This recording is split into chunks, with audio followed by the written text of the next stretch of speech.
할렐루야. 올 한 해 참 시작한 게 그제 같은데 벌써 52번째 수요일, 마지막 수요일을 맞이했습니다. 전도서에 보니까 이런 말씀이 있어요. 일의 끝이 시작보다 낫다, 그렇게 말씀을 했습니다. 세상에서는 시작이 반이다 그러면서 시작에 큰 비중을 두지만은 우리 신앙의 세계에서는 시작보다는 끝이 중요합니다. 여러분, 우리가 인생의 마지막 순간에 하나님 앞에 들림 받을 수 있기를 축원합니다. 1월 달에 기도해야지 그러면서 많은 성도들이 출발을 했지 않습니까? 그러나 마지막까지, 이 마지막 시간에 우리가 자리를 지킬 수가 있어야 되는 것이죠. 오늘 마지막 수요 기도회에 우리 성도님들 이렇게 많이 나오셨는데 서로 한번 이렇게 인사해 볼까요? 은혜 받기를 축복합니다. 참 잘 나오셨습니다. 네, 여러분, 이렇게 오늘 마지막 시간을 하나님 앞에 우리 수요 기도회로 기도하는 여러분들에게 하나님이 더 큰 은혜를 베풀어 주실 줄을 믿습니다. 제가 이 수요 기도회 준비하면서 하나님께 그렇게 기도를 하면서 준비를 했습니다. 하나님, 오늘은 이제 올해 마지막 수요 기도회가 아닙니까? 천국 창고에 남아있는 축복을 하나님 싹싹 긁어가지고 오늘 이 기도회에 부어 주시옵소서, 그렇게 기도했습니다. 우리 천국 창고에 이제 올해 다 지나가는데 쌓아두면 뭐 하겠습니까? 우리 하나님 천국 창고에 있는 축복 싹싹 긁어가지고 오늘 우리 신암교회 수요 기도회에 가득히 부어주시기를 축원합니다. 네.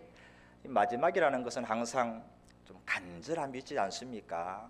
또 다음 주 수요일이 있으면은 뭐 조금 더 기회가 있지만은 오늘 마지막 수요 기도 아닙니까? 올해 여러분 간절한 마음으로 기도하시기를 바랍니다. 그리고 저는 또 4년 동안 이 신암교회를 또 여러분의 은혜와 사랑 가운데 잘 섬겼는데 이제 마지막 수요 기도회 설교가 되었습니다. 그래서 또 저는 더 여러분보다 간절한 마음이 있습니다. 오늘 우리 가운데 성령께서 함께 하여 주시고 은혜를 베풀어 주시기를 소망합니다. 저는 4년 동안 우리 신암교회를 섬기면서 예배에 나아갈 때마다 늘 마음에 믿고 나아가는 게 두 가지가 있었습니다. 그게 뭐냐 하면은 첫 번째로는 하나님은 반드시 살아계신다. 아멘입니까? 늘 이 마음을 가지고 저는 나아갔습니다. 하나님은 반드시 살아계신다.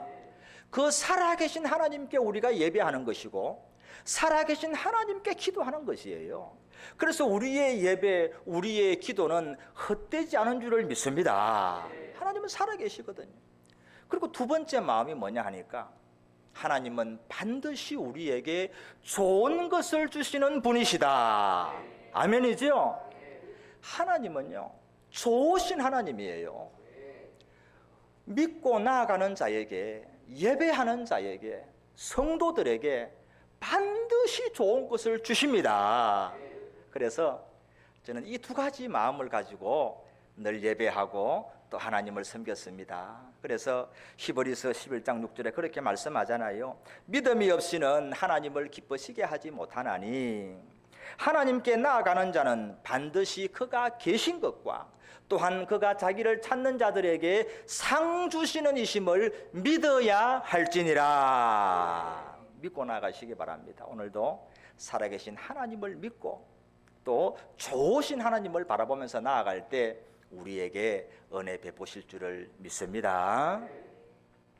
정채봉이라고 하는 작가가 있습니다. 이 작가님이 에세이를 많이 썼는데 그 가운데 만남이라고 하는 수필을 적은 것이 있어요. 제가 주보에도 그 쉴만한 물가에 소개한 적이 있습니다. 사람의 만남을 5가지로 비유를 했습니다. 첫 번째 어떤 만남이냐 하니까 생선 같은 만남이다 그랬어요. 여러분, 생선, 갓 잡아 올린 생선을 보면 어떻습니까? 아주 싱싱하고 신선하지 않습니까? 바다 내음이 아주 그냥 멋지게 풍기는 거예요. 그런데 그 생선이 시간이 지나면은 부패합니다. 냄새가 납니다. 가까이 할 수가 없는 거예요. 그래서 시간이 지날수록 냄새가 나고 시간이 지날수록 부패하는 그런 만남이 되어서는 안 된다라고 하는 것이죠. 그리고 지우개 같은 만남이 있다 그랬습니다. 만날 때에는 뭔가 남는 것이 있는 것 같고 유익한 것 같은데 헤어지고 나면은 텅 비어버린 만남, 아무것도 없는 공허한 만남이 되고 마는 것이죠. 세 번째로는 건전지 같은 만남이 있다 그랬습니다. 힘있고 쓸모가 있을 때는 가까이 합니다. 그러나 힘 빠지고 나한테 쓸모가 없어지면은 언제 그랬냐 하면서 던져버리는 건전지처럼 내가 필요할 때만 만나는 이기적인 만남이 있다는 것이죠.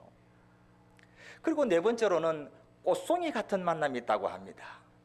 꽃이 활짝 피면은 벌도 나비도 확 달라붙지 않습니까? 많은 사람들에게 환호받고 인기가 있어요. 그러나 꽃이 얼마나 갑니까? 화무 11홍이라 열흘 가는 꽃이 없어요. 꽃이 떨어지고 나면은 다 떠나버리는 그런 쓸쓸한 만남이라는 거죠. 그러면서 이 정채봉 작가가 정말 좋은 만남 다섯 번째 이렇게 소개를 하는데 손수건 같은 만남이 있다 그랬습니다. 여러분 손수건 보세요. 우리가 힘들고 지칠 때 이마에 땀을 닦아주지 않습니까? 우리가 슬플 때에는 흐르는 눈물을 닦아주지 않습니까? 아니 그리고 감기가 들면은 코도 닦지 않습니까? 더러워졌죠? 그러나 더럽다고 손수건 버립니까? 버리지 않지요. 집에 가서 깨끗이 빨고 다리미로 다려가지고 또 내 주머니에 넣고 친밀하게 가지고 다니지 않습니까? 제가 지난 4년을 돌아볼 때 우리 신암교회 성도님들과 어떤 관계로 지났나 한번 돌아보니 손수건 같은 그런 축복의 만남이었다고 생각이 되었습니다. 여러분도 그렇습니까? 우리의 남은 모든 시간들 또 성도님들과 우리의 삶 가운데서 만나는 모든 사람들과 힘들 때 땀을 닦아주고 슬플 때 눈물을 닦아주고 서로 위로하는 손수건 같은 그런 만남이 될 수 있기를 축원합니다. 인생을 살다 보면은 우리는 때로는 이 두려움에 닥칠 때가 있습니다. 인생을 산다는 것은 때로는 근원적인 두려움을 안고 살아가는 것이죠. 인생에서 왜 두려움이 있습니까? 그것은 내가 살아보지 않은 삶을 살기 때문에 그렇습니다.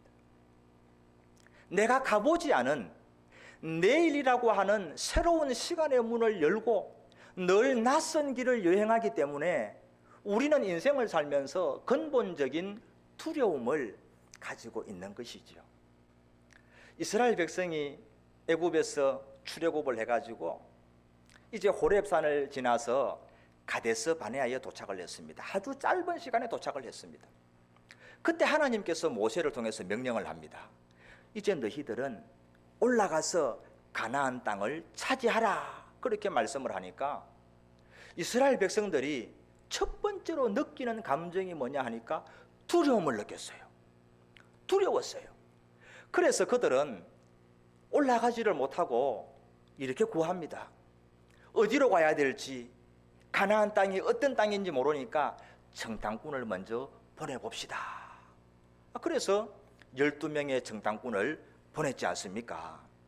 그들이 40일 동안 정탐을 하고 돌아와서 보고를 하는데 정탐꾼의 보고를 받고 나서는 더욱더 이스라엘 백성들은 겁에 질려가지고는 하나님을 원망하고 거역하고 모세에게 불평을 늘어놓는 것이에요. 그러면서 그들이 하는 말이 뭐냐? 자, 그게 오늘 27절 말씀인데 이렇게 말하지 않습니까? 장막 중에서 원망하여 이르기를 여호와께서 우리를 미워하심으로 아모리 족속의 손에 넘겨 멸하시려고 우리를 애굽 땅에서 인도하여 내셨도다. 이렇게 말을 하는 거예요. 여러분, 이스라엘 백성들이 가나안 땅에 들어가라고 하는 하나님의 그 말씀을 듣고는 왜 이렇게 도리어 원망하고 불평하고 이렇게 하겠습니까? 가나안 땅은 아직 한 번도 들어가 본 적이 없는 낯선 곳이기 때문에 두려움을 안고 있는 거예요. 여러분, 이 산길을 가다 보면은 저는 아내와 함께 산에를 자주 가는데 이런 게 있습니다. 산에를 가다 보면은요, 사람들이 지나다닌 흔적이 있는 길이 있어요. 아무리 이렇게 깊은 산속에 들어가도 그러면은 안심이 됩니다. 누군가가 이 길을 걸어갔거든요. 이게 발자국이 있고 낙엽이 부서져 있고 누군가가 지나간 길이에요. 그러면 그 길을 갈 때는 안심하고 갑니다. 그런데 한참 가다 보면은 어느 순간에는 누군가 걸어간 전혀 흔적이 없는 그런 곳에 다다를 때가 있습니다. 그러면 걱정이 되는 거예요. 어디로 가야지 이게 정상으로 올라가는 길인지 알 수가 없단 말이죠. 우리가 가보지 않은 길을 갈 때는 두려움이 있는 거예요.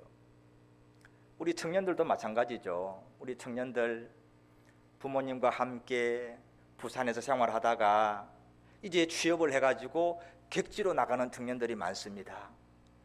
부모님과 함께 있다가 객지에 나가서 이제 혼자 살아가야 된다고 하는 것은 그들 마음에 하나의 두려움이 생기기 시작하는 거죠. 저도 옛날에 생각해 보니까 부모님과 함께 고향에 살고 있다가 대구에 이제 나가서 하숙을 한 적이 있습니다. 그때 제가 하숙집에 가방 울러매고 처음 딱 들어갔는데 그날 저녁에 얼마나 가슴이 허전하고 얼마나 마음에 부담이 있던지 그 기분이 지금도 느껴지거든요. 여러분은 우리가 이렇게 부모가 다 되어서 아기를 다 낳아 보셨는데 처음 부모가 되었을 때 어땠습니까? 기쁘기만 했습니까? 물론 기쁘지요. 그러나 이제 내가 아기를 낳아서 이 아기를 어떻게 키워야 될지 그 마음에 얼마나 두려움이 있었습니까? 우리는 살아보지 않은 인생을 살아갈 때에는 이런 두려움이 늘 우리 가운데 있다라고 하는 것이죠.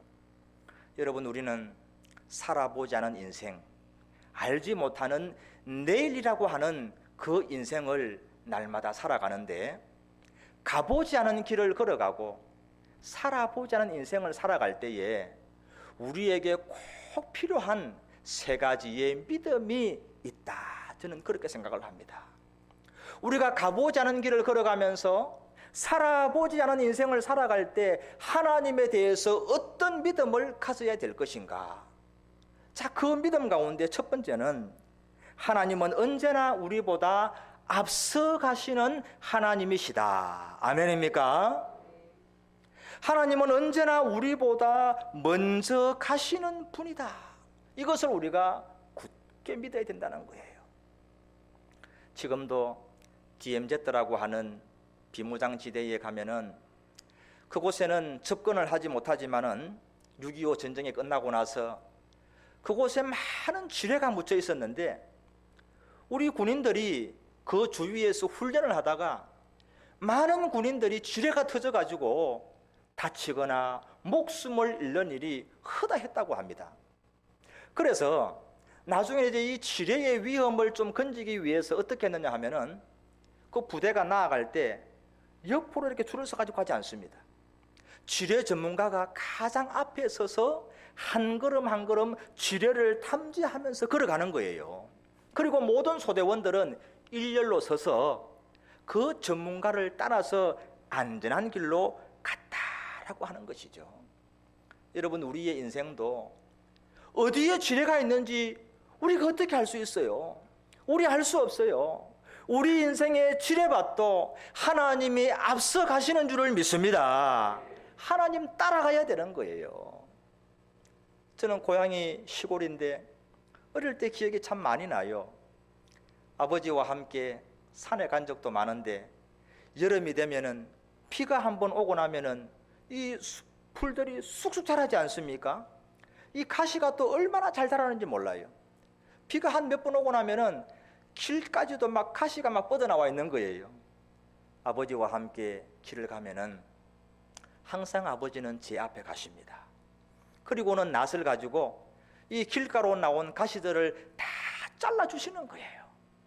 우거진 숯불을 다 잘라주시는 거예요. 그러면서 아들이 뒤에 잘 따라올 수 있도록 늘 앞장서 가시는 거예요. 하나님은 우리의 아버지인 줄 믿습니다. 항상 우리를 앞서 가시는 분이에요. 그래서 오늘 이렇게 말씀하지 않습니까? 30절 말씀을 같이 한번 봅니다. 너희보다 먼저 가시는 너희의 하나님 여호와께서 애굽에서 너희를 위하여 너희 목전에서 모든 일을 행하신 것 같이 이제도 너희를 위하여 싸우실 것이며. 아멘. 하나님이 우리보다 언제나 먼저 가셔서 앞서 가셔서 우리의 모든 대적을 물리쳐 주시겠다고 약속하셨습니다. 여러분 두려워하지 마시기 바랍니다. 앞서 가시는 하나님, 먼저 가시는 하나님, 그 하나님을 우리는 날마다 따라가야 되는 것이죠. 우리 인생 마찬가지입니다. 아무도 가보지 않은 길을 살지 않습니까? 내일 일을 누가 알겠습니까? 우리는 알지 못해요. 어디에 주례가 있는지 아무도 몰라요. 그러나 그 인생을 살아갈 때 한 가지, 앞서 가시는 하나님을 따라서 하나님 뒤에 따라만 가면 안전할 줄을 믿습니다. 늘 하나님의 인도함을 받는 복된 삶이 될 수 있기를 축원합니다. 가보지 않은 우리의 인생길을 걸어가면서 하나님에 대해서 가져야 될 두 번째 믿음이 뭐냐 하니까 그것은 하나님은 때때로 우리를 안고 가신다는 것입니다. 아멘입니까? 하나님은 우리를 안고 가시는 분이에요. 여러분 이런 체험이 있는지 모르겠어요. 길을 걷다가 보면은 힘들고 지칠 때가 있지 않습니까? 저는 우리 아이들 셋을 이렇게 키워서 아이들은 잘 어린 시절을 기억 못하는 것 같아요. 저는 다 기억하거든요. 아이들과 나들이 가면은 조금만 걸어가면은 아이들이 항상 그럽니다. 아빠 다리 아파요. 그래요, 여러분. 이게 무슨 뜻이겠어요? 업어달라는 거예요. 안아달라는 거예요. 그러면 제가 그 마음을 알고 안아주고 업어주고 그렇게 키웠죠. 그런데 우리 큰 아이들은 자기 혼자 큰 줄 알지요. 그래서 지금은 야 그때 비디오를 좀 많이 찍어놨으면 좋을 건데 그 생각이 들어요. 여러분 다 그런 경험이 있잖아요. 아이들이 힘들다고 하면은 업어주고 안아주고 그렇게 하지 않습니까? 저희 아버지도 그랬어요.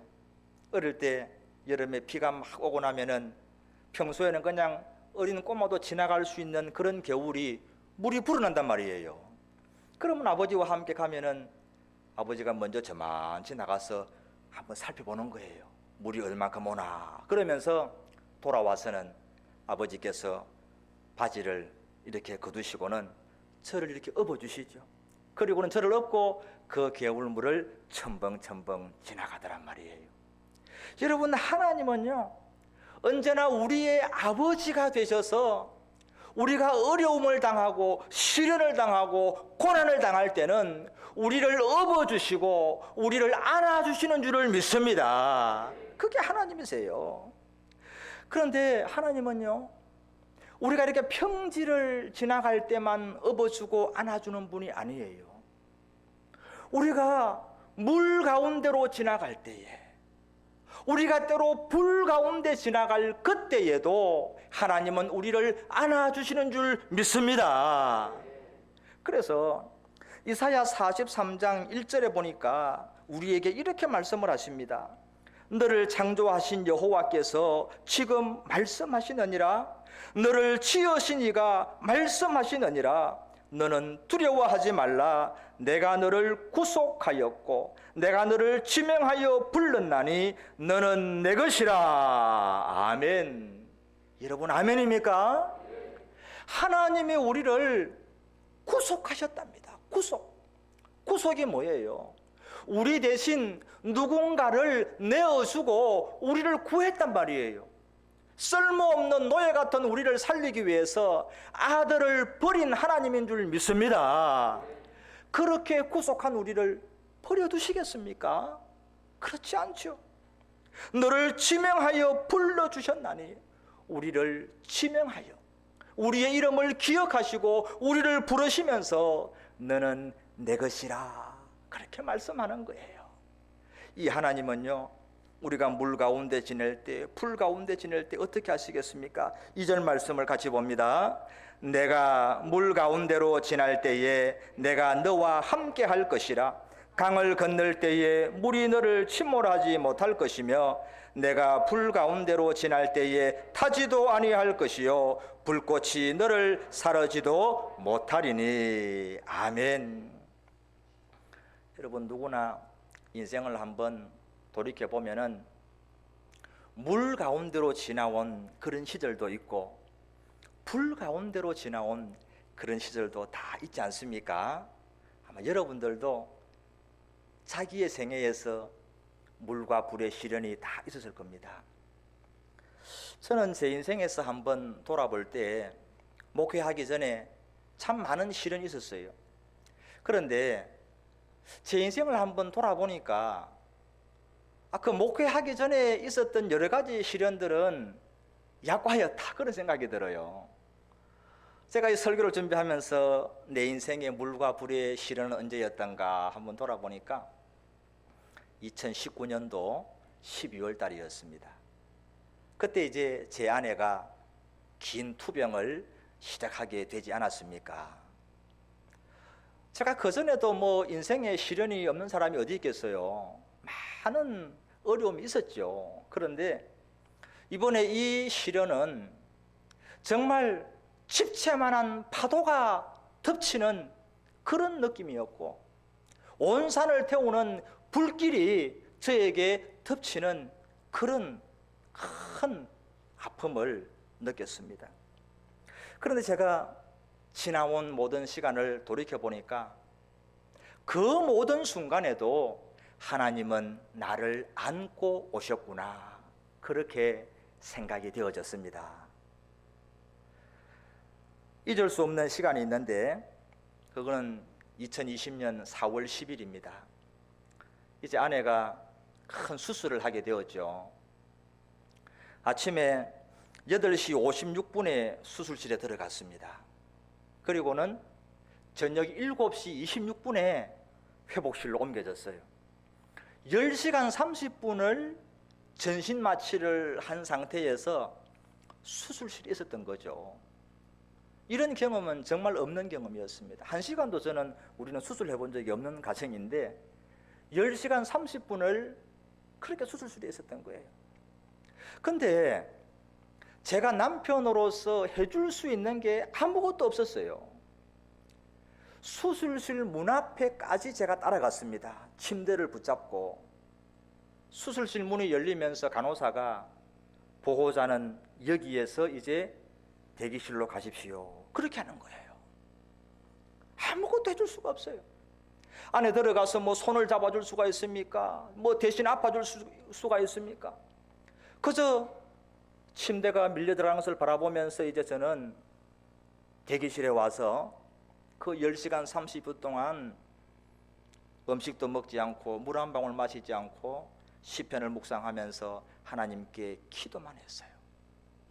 근데 그 말씀을 보면서 기도하는데 제 마음 속에서 한 가지 질문이 터져 나오는 거예요. 하나님, 지금 하나님은 어디 계십니까? 이렇게 쓰나미가 몰려오고 온 산을 태우는 불길이 나를 삼키려고 하는데 하나님 도대체 어디 계십니까? 그런 질문이 나오는 거예요. 이번에 설교를 준비하면서 다시 그 질문을 떠올렸습니다. 그러면서 다시 하나님께 물었습니다. 하나님, 주님은 어디 계셨습니까? 말씀 묵상하는데 하나님이 제 마음속에 이렇게 말씀하는 거예요. 아들아, 너는 그때 수술실 밖에서 기도하고 있었지만 나는 친히 수술실 안으로 들어가서 내 딸의 손을 잡고 있었단다. 나는 내 딸의 아픔과 고통을 함께 느끼고 있었단다. 그때에 나는 내 딸을 안고 있었느니라.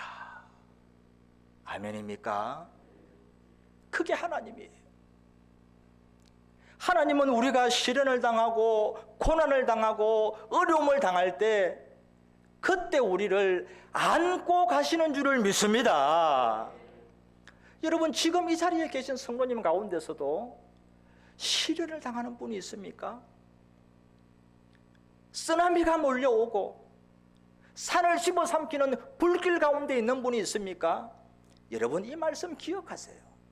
하나님은 우리가 물 가운데로 지날 때에도, 우리가 불 가운데로 지날 때에도 결코 하나님은 멀리 있지 않습니다. 오히려 그때에 우리를 품어주시고 우리를 안으시고 지나가시는 줄을 믿습니다. 그래서 하나님 이렇게 말씀을 하잖아요.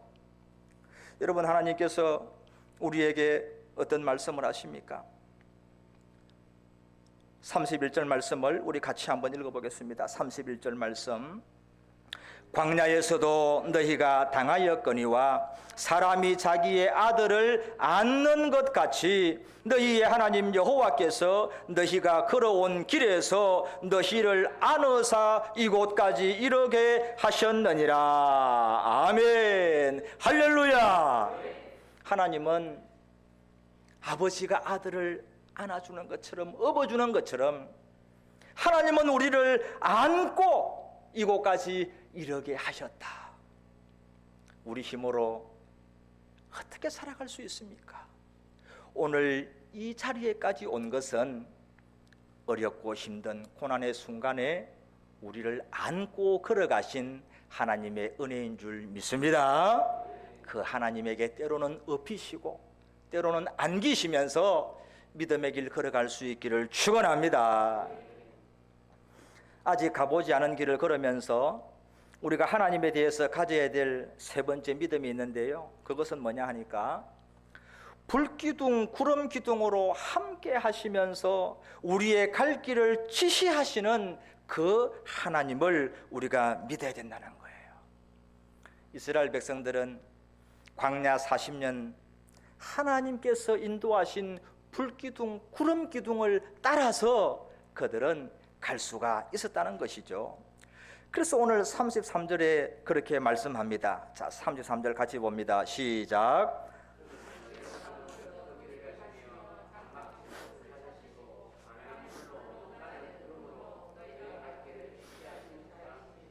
아멘. 하나님은 밤에는 불로, 낮에는 구름으로 함께 해주시는 분이라는 거예요. 여러분, 이스라엘 광야는 낮에는 40도까지 올라가고 밤에는 그 모래의 광야가 확 식어가지고 막 춥습니다. 그래서 하나님께서는 언제나 밤에는 불기둥으로 그 위에 따뜻하게 덮여주시고 낮에는 구름기둥으로 그늘을 만들어주시는 거예요. 여러분 보세요. 밤에는 불기둥으로 함께 하시고 낮에는 구름기둥으로 함께 하시니까 하나님은 쉴 틈이 없어요. 주야로 우리와 함께하는 줄을 믿습니다. 그래서 아까 우리가 불렀던 찬양처럼 시편 121편에 보니까 이렇게 말씀을 해요. 이스라엘을 지키시는 이는 졸지도 아니하시고 주무시지도 아니하시리로다. 그렇게 말씀을 해요. 밤낮으로 하나님은 주무시지도 않고 우리를 지켜주시는 거예요. 여호와는 너를 지키시는 이시라. 여호와께서 내 오른편에서 내 그늘이 되시나니 낮에 해가 너를 상하게 하지 아니하며 밤에 달도 너를 해치지 아니하리로다. 그렇게 말씀을 하는 거예요. 여러분, 이 불기둥 구름기둥은 우리와 함께 하시는 하나님도 의미를 하지만 또 중요한 의미가 뭐냐 하니까 불기둥 구름기둥이 우리의 나아갈 길을 이끌어주고 지시하는 줄을 믿습니다. 그래서 이스라엘 백성들은 날마다 이 구름이 떠오르면 따라가고 구름이 멈추면 장막을 쳤어요. 그렇게 40년을 광야를 갈 수 있었던 거예요. 여러분, 구름기둥 불기둥 따라만 가면 되는 줄 믿습니다. 오늘날 우리에게 주어진 불기둥 구름기둥이 무엇입니까? 하나님의 말씀인 줄 믿습니다. 여러분, 말씀 따라가세요. 말씀에 순종하세요. 하나님 말씀 따라가면 우리가 가나안 복지에 안전하게 들어갈 줄을 믿습니다. 어린아이들은 늘 아빠, 엄마 말씀 두려운 마음으로 잘 순종하잖아요. 그런데 그 어린아이가 키가 자라고 덩치가 자라고 이러면서 머리가 굵어져 가지고는 나중에 잘 말을 듣지 않죠. 자기의 지혜, 자기의 경험, 자기 생각을 앞세운단 말이에요. 여러분, 우리는 어떻습니까? 어린아이 같은 신앙으로 주님 앞에서 순종하며 살아오다가 우리가 이렇게 점점 어린아이의 신앙을 잃어버리고 내 경험과 내 지혜와 내 고집에 사로잡혀서 말씀을 우리가 거역할 때가 있지는 않습니까? 오늘 다시 한번 어린아이의 신앙을 회복할 수 있기를 축원합니다. 어린아이처럼 우리를 인도하시는 하늘 아버지께 순종하고 따라갈 때에 우리에게 은혜와 축복이 임하는 줄을 믿습니다. 한 번도 가보지 않은 낯선 길을 걸어가는 여행자처럼 우리도 마찬가지예요. 살아보지 않은 내일, 살아보지 않은 또 한 해, 우리의 미래를 살아갈 때 우리는 두렵지만은 하나님에 대한 세 가지 분명한 믿음을 가지고 나아가면 은혜의 길이 되는 것입니다. 우리에게 필요한 믿음이 무엇입니까? 하나님 언제나 우리보다 앞서가시는 하나님. 우리가 시련을 당하고 고난을 당할 때는 우리를 안고 가시는 하나님. 불기둥, 구름기둥으로 우리와 함께 하시면서 우리의 갈 길을 이끌어 주시는 하나님. 그 하나님을 따라가면 우리가 안전한 줄 믿습니다. 여러분, 우리가 잠시 이제 헤어져서 또 여러분은 신암교회, 또 저는 항서교회에서 섬기겠지만은 우리가 서로 똑같은 하나님을 믿지 않습니까? 언제나 앞서가시는 하나님을 따라가시고 힘들고 시련을 당할 때는 하나님 등에 업히시고 하나님 품에 안기시면서 불기둥, 구름기둥 따라서 이 광야 여정을 다 마친 후에 우리 모두 함께 저 천국에서 기쁨으로 만날 수 있기를 축원합니다. 우리